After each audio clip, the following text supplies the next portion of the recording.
नमस्कार मित्रमैत्रिणींनो, स्वामी समर्थ. हरतालिकेचे व्रत करत असणार तर अशा पद्धतीने करा पूजा.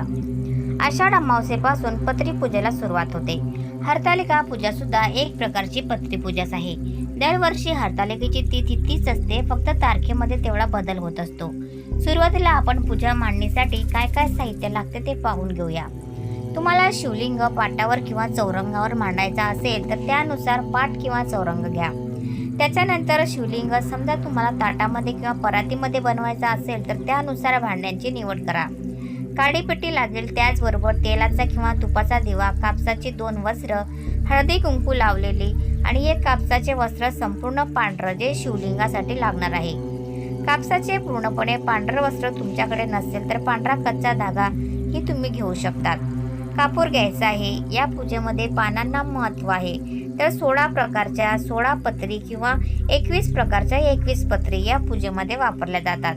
पण आपल्याला समजा तेवढा उपलब्ध झाला नाही तर 5 प्रकारच्या 5 झाडांची तुम्ही फक्त 5 पानं घेतली तरी चालतील. सती पार्वतीच्या मूर्ती असल्यास त्या घ्या किंवा नसल्यास मातीपासून किंवा वाळूपासून तुम्ही त्या मूर्ती बनवू शकता. धूप लागेल, त्याचबरोबर पूजा करताना आपल्याला पाण्याची सुद्धा आवश्यकता पडते. गुलाब पाणी तुमच्याकडे असेल तर तेही घेऊ शकता. गंगाजल असेल तर ते घेतलं तरी चालेल. आपल्याला या पूजेमध्ये रेडीमेड शिवलिंगाची पूजा करायची नसते. एक तर मातीपासून किंवा वाळूपासून आपल्याला संपूर्ण शिवसृष्टी तयार करून त्याची पूजा करायची असते. त्यामुळे बारीक रेती म्हणजे वाळू किंवा तुम्ही माती सुद्धा घेऊ शकलात. त्यानंतर आपल्याला दूध किंवा पंचामृत या पूजेसाठी लागतं. 5 प्रकारची 5 फळं किंवा कोणतेही प्रकारचं एकच फळ 5 या संख्येमध्ये किंवा अगदी एक फळ तुम्ही पूजेमध्ये ठेवला तरी चालेल. गणपती बाप्पांचा नैवेद्य म्हणून गुळ खोबरं, त्याचबरोबर गणपती बाप्पा सती पार्वती यांचा गंध म्हणून हळदी कुंकू तुम्ही घ्यायचा आहे. नंदी महाराज आणि शिवलिंग यांना गंध लावण्यासाठी म्हणून तुम्ही चंदन, भस्म, गुलाल, बुक्का यापैकी कोणताही एक गंध घ्या. सर्वात महत्त्वाचे म्हणजे पूजेमध्ये आपल्याला एक तर पांढऱ्या किंवा पिवळ्या रंगाची फुलं लागतात. पण तुम्हाला समजा ती उपलब्ध झाली नाही तर ऋतुमानानुसार सध्या जी फुलं आपल्याला मिळतात तीही तुम्ही घेऊ शकतात. सर्वात पहिल्यांदा दिवा लावून घ्यायचा. दिव्याला ठेवण्यासाठी खाली काहीतरी एखादा छोटासा चौरंग किंवा काहीतरी आसन द्यायचं, म्हणजे तुम्ही तांदूळ वगैरे ठेवून मग त्याच्यावर दिवा ठेवू शकतात. दिव्याला हळदी कुंकू लावायचं, स्वतःलाही लावायचं. दिव्याला फुल व्हायचं, नमस्कार करायचा आणि त्यानंतर व्रताचा संकल्प करायचा. ज्याचं हे व्रताचं पहिलंच वर्ष असेल किंवा ज्यांनी व्रत करून आता भरपूर वर्ष झाली पण व्रत करण्या अगोदर संकल्प करावा लागतो, हे कधी माहीतच नव्हतं तर त्यांनी सुद्धा यंदाच्या वर्षी संकल्प अवश्य करा. संकल्प केल्याशिवाय व्रताची सिद्धी होत नाही असं म्हणतात, त्यामुळे संकल्प करणे आवश्यक आहे. संकल्प करण्यासाठी एखाद्या तांब्यात किंवा वाटीत पाणी घ्या. एखादा चमचा घ्या आणि डाव्या हाताने उजव्या तळ हातावर पाणी घ्यायचं. सुरुवातीला तुमचं नाव सांगायचं, व्रत कशासाठी करताय, व्रत करण्यामागचा उद्देश काय आहे तो सांगायचा आणि सगळ्यात पहिल्यांदा मंत्र म्हणायचा, ओम केशवाय नमः. त्यानंतर ते पाणी खाली ताटामध्ये सोडायचं. पुन्हा तळ हातावर पाणी घ्यायचं आणि मंत्र म्हणायचा, ओम नारायणाय नमः. पुन्हा ते पाणी ताटामध्ये सोडून द्यायचं. तिसऱ्यांदा पुन्हा आपल्या तळ हातावर पाणी घ्यायचं आणि मंत्र म्हणायचा, ओम माधवाय नमः आणि ते पाणी पुन्हा ताटामध्ये सोडून द्यायचं. हा झाला संकल्प. आता पुन्हा तळ हातावर पाणी घ्यायचं आणि तळ हात थोडासा खोलगट करायचा, म्हणजे ते पाणी टिकून राहील. त्यावेळेस मंत्र म्हणायचा, ओम गोविंदाय नमः आणि ते पाणी तुम्ही पिऊन घ्यायचं आहे. त्यानंतर पुन्हा एकदा आपल्या तळ हातावर पाणी घ्यायचं आणि मंत्र म्हणायचा, ओम विष्णवे नमः आणि तो मंत्र म्हणतानाच ते पाणी पिऊन घ्यायचं. अशा पद्धतीने संकल्प आणि आचमन करून घेतल्याशिवाय पूजेला सुरुवात करायची नाही. आपल्यापैकी अनेकांच्या घरामध्ये शिव पार्वतीच्या प्रतिमा असतात किंवा संपूर्ण शिव परिवाराचा फोटो असतो. अनेकांच्या घरामध्ये शिवलिंग असतं, त्याचबरोबर अन्नपूर्णा देवीची मूर्तीही असते. तरी पण पूजेमध्ये आपल्याला हे सगळं न घेता स्वतःच्या हाताने पार्थिव शिवसृष्टी बनवावी लागते. त्यासाठी आपण माती किंवा वाळूचा वापर करू शकतो. शिवसृष्टी म्हणजे आपल्याला त्यात काय काय बनवावं लागतं. शिवलिंग बनवायचं, त्याचबरोबर सखी पार्वती यांच्या मूर्ती बनवायच्या, एक गणपती, त्याचबरोबर नंदी महाराजांची सुद्धा प्रतिकृती आपल्याला बनवावी लागते. यामध्ये आपल्याला कोणत्याही प्रकारच्या हुबेहूब मूर्ती न बनवता फक्त एक आकार द्यायचा असतो. मातीला किंवा वाळूला तर मधोमध शिवलिंग बनवून घ्यायचं. शिवलिंगाची जी काही टोकदार बाजू असते त्याच्यावरून पाणी ओघळत समोर जातं, तर ती बाजू उत्तर दिशेला दिसली पाहिजे. अशा पद्धतीने शिवलिंग तुम्ही ताटामध्ये किंवा पाटावर बनवून घ्या. त्याच्या समोर तुम्हाला तुमच्या उजव्या हाताला गणपती बाप्पांची प्रतिकृती म्हणून मातीचा किंवा वाळूचा एक छोटासा ढीग ठेवायचा असतो. त्याच्या शेजारी म्हणजे गणपती बाप्पांच्या शेजारी तुम्हाला नंदी महाराजांची प्रतिकृती म्हणून अजून एक मातीचा ढीग ठेवायचा असतो. शिवलिंगाच्या दुसऱ्या बाजूला म्हणजे समोरच तुम्हाला एक मातीचा किंवा वाळूचा ढीग सती म्हणून आणि दुसरा मातीचा किंवा वाळूचा ढीग पार्वती म्हणून ठेवायचा असतो. हरतालिकेचे दिवस जवळ यायला लागले की आजकाल बाजारामध्ये पीओपीच्या किंवा मग शाडू मातीपासून तयार केलेल्या सखी पार्वती किंवा शिवलिंग किंवा नंदी महाराजांच्या मूर्ती सुद्धा मिळायला लागलेल्या आहेत. पण जेव्हा आपण स्वतःच्या हाताने अशी पार्थिव शिवसृष्टी तयार करून पूजा करतो, ती सर या मूर्ती घेऊन काही येत नाही. त्यामुळे त्यांना असं वाटतं असेल आमच्याकडे अजिबातच वेळ नाही, त्यांना तर अशा मूर्ती वगैरे भेटत असतील तर त्यांनी त्या घ्या. नाहीतर मग सोपी पद्धत आहे, तुम्ही अशा पद्धतीचे पार्थिव शिवसृष्टी स्वतःच्या हाताने बनवून सुद्धा पूजा करू शकतात. आता पूजा मांडणी आणि प्रकारची योग्य पद्धत काय आहे ती पाहूया. हरतालिकेच्या दिवशी सूर्योदयापूर्वी उठून आपल्या नित्य कर्म आणि स्नान वगैरे सगळं आटपून घ्यावं. सूर्य उगवल्यानंतर सूर्यदेवांना अर्घ्य देऊन दिवसाची छानपैकी सुरुवात करावी. ज्यांचा मासिक पाळीचा चौथा 5वा दिवस असेल त्यांनी सुद्धा या दिवशी केस धुवून पूजा मांडता येईल. आणि त्या गर्भवती आहेत त्यांना उपवास निघणार नाही किंवा पूजेला बसता येणार नाही. काही त्रास वगैरे होत असेल त्यांनी फक्त या दिवशी हरतालिकेची कथा ऐकली तरी पण पुरेसा आहे. एकदम साध्या पद्धतीने तुम्ही यंदाचे वर्ष मग घालवू शकता. तर पूजेची योग्य वेळ काय आहे? एक तर तुम्ही ही पूजा पहाटे ब्रह्ममुहूर्तावर करू शकता, एकदम सकाळी सूर्य उगवल्यानंतर हे करू शकता, किंवा मग संध्याकाळी प्रदोष काळामध्ये सुद्धा शिवपूजन केलं जातं. तेव्हाही तुम्हाला करायचं असेल तर तेव्हा सुद्धा करू शकतात. दिवसभर उपवास करायचा, संध्याकाळी पूजा करायची आणि आपला उपवास जो आहे तो आपल्याला दुसऱ्या दिवशी सोडायचा असतो. त्यामुळे मग या 3 वेळापैकी तुम्हाला जेव्हा सोयीस्कर पडेल तेव्हा तुम्ही पूजा केली तरीही चालेल. तसा प्रत्येक सणवार किंवा व्रत वैकल्य जवळ आले की त्यांचे शुभ मुहूर्त सुद्धा आपल्याला ऐकायला पाहायला मिळतात. पण दिलेल्या शुभ मुहूर्ताच्या वेळेतच पूजा करा असं आपण कुणालाही म्हणू शकत नाही. याचं कारण म्हणजे अशा वेळेवर मुली शाळेत असू शकतात, कॉलेजला असू शकतात, विवाहित महिला असतील तर नोकरी व्यवसाय या ठिकाणी त्या व्यस्त असू शकतात. पूर्वीच्या काळी महिलांना किंवा मुलींना चूल मूल किंवा थोडंफार शिक्षण या व्यतिरिक्त दुसरं काहीच माहीत नव्हतं. आज मुली प्रत्येक ठिकाणी अग्रेसर आहेत. त्यामुळे मग यावेळेस समजा त्या कामाच्या ठिकाणी किंवा शिक्षणाच्या ठिकाणी व्यस्त असल्या तर त्यावेळेस त्या पूजा कसं करू शकतील? त्यामुळे आताच्या या बदलत्या काळानुसार आपल्याला काही गोष्टींमध्ये बदल करणे खूप आवश्यक आहे. त्यामुळे मग या 3 वेळा मी तुम्हाला सांगितल्या, त्यापैकी तुम्हाला जी वेळ सोयीस्कर वाटेल त्यावेळेस तुम्ही पूजा करा. पूजेची तयारी असेल, पूजेसाठी लागणारे साहित्य असेल ते शक्यतो आदल्या दिवशीच जमवून जुळवून ठेवा. याची 2 कारणं आहेत. पहिलं कारण म्हणजे तुम्हाला जर सकाळी पूजा करायची असेल तर साहित्य तुमचं तयार असेल तर मग तुम्ही अजिबात गोंधळून जाणार नाही. लवकरात लवकर पूजा करून तुम्ही तुमच्या कामाला जाऊ शकाल. दुसरं कारण म्हणजे ज्या दिवशी आपल्याला व्रत करायचं असतं त्या दिवशी शक्यतो कोणत्याही वृक्षाला, प्राण्याला आपल्याकडून इजा पोहोचू नये किंवा हिंसा पोहोचू नये असे धार्मिक कारण दिलं जातं किंवा तशी मान्यता आहे. आणि झाडांची पानं तोडायची म्हटले की साहजिकच आहे, थोड्याफार प्रमाणात का होईना आपल्याकडून वृक्षतोड होते. एक पान तोडायचं असेल तरी पण बऱ्याच जणांकडून फांदी तोडली जाते. म्हणजेच त्या झाडाला, त्या वृक्षाला आपल्याकडून हानी पोहोचते आणि प्राण्यांना सुद्धा बऱ्याच वेळा आपल्याकडून असं हाकललं जातो किंवा आपण त्यांच्यावर रागवतो. असं बऱ्याच वेळा होतं. तर शक्यतो कोणत्याही प्रकारचं व्रत वैकल्य करताना प्राणी असेल, पक्षी असेल किंवा वृक्ष असेल अशा कुणालाही आपल्याकडून हानी पोहोचणार नाही अशा पद्धतीने ते व्रत करावं. एकदम सात्विक पद्धतीने आपल्याकडून व्रत कसं केलं जाईल हे आपल्याला बघायचं असतं. त्यामुळे व्रताचा आहार सुद्धा सात्विक घ्यावा असं सांगितलं जातं. या व्रतामध्ये तुम्हाला भगर खायची नाही, साबुदाणा खायचा नाही आणि व्रताच्या पुस्तिकेमध्ये तर असाही नियम दिलेला आहे की आगीवर भाजलेलं किंवा आगीवर तयार झालेला कोणताही प्रकारचा अन्न आपल्याला या दिवशी घ्यायचा नाहीये. पण मग या व्रतामध्ये काय ठिकाणी कंदमुळे म्हणजे रताळू असतील, बटाटे असतील हा आहार सुद्धा घेतला जातो. आणि आपल्याला ती रताळी असतील, बटाटे असतील तर ते आपण उकडून किंवा भाजून वगैरे खातो. तर तुम्हाला समजा हा कडक नियम पाळायचा असेल तर तुम्ही रताळ्या आदल्याच दिवशी उकडून ठेवा, खराब होत नाही.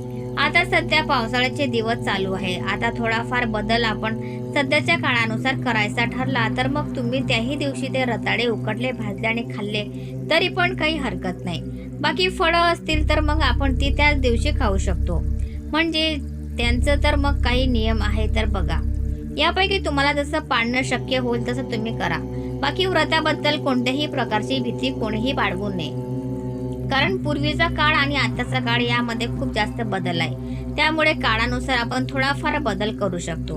पूजा मांडणीमध्ये आपल्या उजव्या हाताला दिवा आणि डाव्या हाताला घंटी ठेवून पूजेला सुरुवात करायची. सर्वप्रथम गणेश पूजन करून घ्यायचं. गणपती बाप्पांवर फुलांनी पाणी शिंपडावं. त्यानंतर हळदी कुंकू किंवा कुंकू, चंदन, त्याचबरोबर अक्षता व्हायच्या. एखादं फुल व्हायचं, दुर्वांची जोडी ठेवायची, गुळ खोबऱ्याचा नैवेद्य ठेवायचा, धूप दीपाने ओवाळायचा आणि मंत्र म्हणायचा, ओम गम गणपती नमः किंवा श्री गणेशाय नमः. खरं तर पूजा अगदी सोपी आहे, पण योग्य क्रमानुसार कोणती पूजा अगोदर झाली पाहिजे त्यानुसार मी तुम्हाला सविस्तर सांगत आहे. गणेश पूजन झालं, आता पुढची पूजा करून घ्यायची. बरेच जणांना असा प्रश्न पडतो की शिवपूजेमध्ये आधी पूजा नंदीची करायची की शिवलिंगाची. तर आधी पूजेचा मान शिवलिंगाचा म्हणजेच महादेवांचा आहे, त्यानंतर नंदीचा आहे. तर शिवलिंग असेल, नंदी महाराज असतील, सती पार्वती असतील, या सर्वांवर सर्वप्रथम फुलांनी पाणी शिंपडून घ्यायचं. आता शिवलिंग जे आहे ते आपण मातीने किंवा वाळूने थोडंसं जाडसर बनवलेलं असतं. बाकी प्रतिकृतीपेक्षा त्यामुळे चमचामध्ये थोडंसं दूध पाणी घेऊन तुम्ही ते शिवलिंगावर अर्पण करून घ्या. त्यानंतर शिवलिंगावर भस्म असेल, चंदन असेल यांचा गंध करून अर्पण करा. कापसाचे वस्त्र त्यांना अर्पण करा आणि त्याच्यानंतर तुम्हाला एखादं पांढरं फूल आणि बेलपत्र सुद्धा पाहायचं आहे. हरतालिकेच्या पूजेमध्ये बऱ्याचशा पत्रींचा समावेश होतो, म्हणजे भरपूर प्रकारची पाने आपण वाहतो. पण सुरुवात जी आहे ती बेलाच्या पानाने करायची. एवढं सगळं झालं की त्यानंतर सती पार्वतीला हळदी कुंकू लावायचं. जी प्रतिकृती तुम्ही पार्वतीची मांडलेली असेल तर त्या साईडने ओटीचे साहित्य घेऊन जायचं. त्यांना दोघींना कापसाची वस्त्रे अर्पण करायची. ज्या कापसाच्या वस्त्रांना तुम्ही हळदी कुंकू लावलेला आहे तर ती वस्त्र त्या दोघींना अर्पण करायची. नंदी महाराजांना सुद्धा तुम्ही फुलं व्हायचं, भस्म किंवा चंदन यांचा गंध अर्पण करायचा आहे. त्यानंतर सगळ्यांना धूप दीपाने ओवाळायचं आहे आणि नमस्कार करायचा. आता या पूजेमध्ये वापरायचे 2 साधे सोपे मंत्र आपण पाहूया. एक तर ओम नमः शिवाय फक्त महादेवापुरताच मर्यादित होतो. त्यामुळे माता पार्वती आणि महादेव या दोघांचे नाव घ्यायचं असेल तर तुम्ही उमापती महादेव की जय हा मंत्र म्हणू शकता. आणि खास पार्वती मातेसाठी वेगळा मंत्र म्हणायचा असेल तर देवी सर्वभूतेषु गौरी रूपेण संस्थिता नमस्तस्यै नमस्तस्यै नमस्तस्यै नमो नमः हा मंत्र सुद्धा तुम्ही माता पार्वतीसाठी म्हणू शकता. तुम्ही सुद्धा सती पार्वतीच्या मूर्ती घेतलेल्या असतील तर त्यांना फुलांचे लहान लहान गजरे करून नक्की अर्पण करा. त्यांचे रूप अतिशय देखणं दिसतं आणि पूजा करताना आपल्याला ते पाहायला सुद्धा अतिशय प्रसन्न वाटतं. तुम्हाला फुलं अर्पण करायची असेल तर फक्त फुलं अर्पण करू शकता, काही हरकत नाही. सगळ्यात सोपी पूजा कुणाची असेल तर ती म्हणजे महादेवांची. त्यामुळे पारंपरिकता न विसरता आपण पूजा करायला हवी. किंवा कोणतीही पूजा मांडताना जरी आपल्याला भरपूर देखावा करायचा असेल, भरपूर वेगवेगळं साहित्य आपल्याकडे असेल तर ते वापरलं तर हरकत नाही, पण आपण पूजेचा मूळ पाया विसरता कामा नये. शिवलिंगावर 16 किंवा 21 प्रकारची पाने वाहिली जातात. त्यामध्ये पहिला मान आहे तो म्हणजे बेलाच्या पानाचा. बेलाचे पान पहिल्यांदा शिवलिंगावर व्हावं, त्यानंतर बाकीचे पाने तुम्ही मंत्र म्हणून वाहू शकता. एक एक करून मी तुम्हाला सर्व नावं सांगते, त्यातून तुम्हाला जेवढी पानं उपलब्ध होतील तेवढी तुम्ही वाहू शकता. त्यापैकी कोणतीही 5 घेतली तरी चालतील. पहिले नाव आहे मोगरा, नंतर मका, त्यानंतर बेलाचे पान, दुर्वा, बोरीचं पान, धोत्र्याचं पान, तुळस, शमी, आगाडा, डोरली, कन्हेर, रुई, अर्जुन साधना, विष्णुकांता, डाळिंब, देवदार, पांढरा मरवा, पिंपळ, जाई, केवडा आणि अगस्तीपत्र. आता यामध्ये तुम्हाला 2 नावं अशी लक्षात आली असतील, एक म्हणजे केवडा आणि दुसरं म्हणजे तुळस. आपण बऱ्याच वेळा माहितीमधून असं ऐकतो की शिवलिंगावर केवड्याचे फूल किंवा तुळस वाहू नये, पण माता पार्वतीने तिच्या लग्नाच्या अगोदर म्हणजे तिला शिव हे पती स्वरूपात हवे होते म्हणून तिने हे व्रत केलं होतं. तर बहुतेक तुळशी आणि महादेव यांचा जो काही संवाद आहे किंवा ती जी काही घटना घडलेली आहे किंवा केवड्याच्या बाबतीत सुद्धा महादेवाची जी धार्मिक कथा घडलेली आहे ती त्याच्यानंतर लग्नानंतर घडलेली असेल. तेव्हापासून तुळशी पत्र असेल किंवा केवड्याचं फूल असेल ते शिवपूजेतून वर्ज्य झालं. त्यामुळे हरतालिकेच्या पूजेमध्ये आपण तुळस वापरले किंवा केवड्याचे फूल वापरलं तरी पण चालणार आहे. ते तुम्ही लक्षात घ्या. मी तुम्हाला अगदी सहज उपलब्ध होणाऱ्या काही पानांचे नाव सांगते. एक म्हणजे आंब्याचं पान, त्यानंतर तुळशीचे पान आपल्याला घरीच मिळून जाईल. त्यानंतर दुर्वा असतील, बेलाचे पान असेल, वडाचे पान, पिंपळाचे पान, पेरूचे पान, जास्वंदाचं पान, मोगऱ्याचं पान किंवा बोरीचं पान हे सगळं आपल्याला अगदी सहजपणे मिळून जाऊ शकते. पिंपळाचं झाड किंवा कडुलिंबाचं झाड सुद्धा आपल्याला पाहायला मिळतं, तर ती पानं तुम्ही घेतली तरी पण चालेल.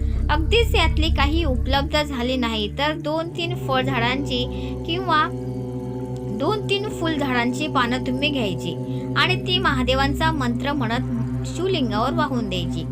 तसं बाजारामध्ये हरतालिका जवळ आली की ही पानं असतात 16 प्रकारची किंवा 21 प्रकारची, कारण ती गणपतीला सुद्धा लागतात आणि हरतालिका पूजेला पण लागतात.